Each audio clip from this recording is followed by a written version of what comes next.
ce mata ki da Allah dakata, ki da Allah dakata.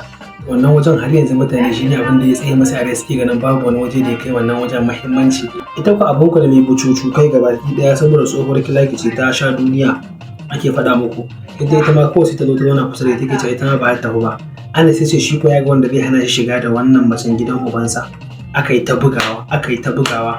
Da ƙyar dai sai yayarsa ta ce a bashi, daga baya ta zo ta yi masa wa'azi, ta bashi kuɗi da kuɗin hotel ya tafi inda ya kamata. Shi kenan Anas da kuma Baby. To wannan wajen shi fi ko ina ɗaukar hankali, shi mutane suke so fiye da kowane simma a cikin wannan episode ɗin na biyu. A ciki dai za ku ga inda Dina ta fito ita da wani alhaji a cikin ɗaki yake cewa tunda mun gama bari kuma mu tafi. To idan an zo akan wannan za a ɗora, idan aka ɗora a kansa za ku ga shi ma inda za ta hainci wannan alhajin inda ya kamata. Ita tsotse fa domin ba ta bashi ba. Fin ɗin gaskiya ina kyau saboda duk wanda ya shigo hannun wa'annan gidan ya an tatse shi kuɗi an gama. An samu wasu abubuwa dangane da shi wanda na kuɗi ne ko na yaudara ne ko na cin amana ne, dole sai an yi ma. In dai ba a yi ma ba to ko a taku ake yi ma, akwai inda za a zo sai an yi ma shi wannan abin. To shi sa fim da yake bada ma'ana sosai inda ya kamata. Me kuke tunani dangane da matar Sadiq Sani Sadiq akan wannan huɗubar da aka yi mata ta baya? Shin za ta amsa ta yadda aka yi mata ta shiga bariki ne ko ka ba ta amsa ta yadda aka yi mata ba? Matar Sadiq Sani Sadiq tabbas za ta karɓi ta yadda aka yi mata, saboda bisa dukkan alamu Sadiq Sani Sadiq hankalinsa ba zai iya dawowa kanta ba, ya fara ja a waje.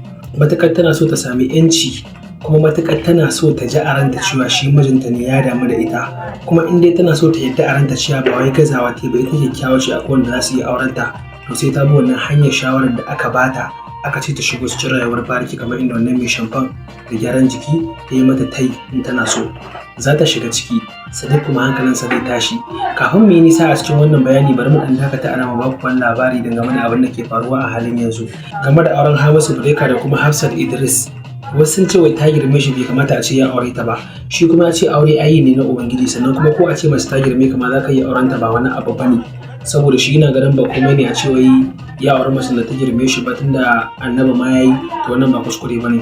Muna albishin sanar da ku cewa Hamisu Breka ya angwance da shi da Hafsat Idris, wanda ta aurar da yarta, wanda iya aita waka idan ba ku manta ba.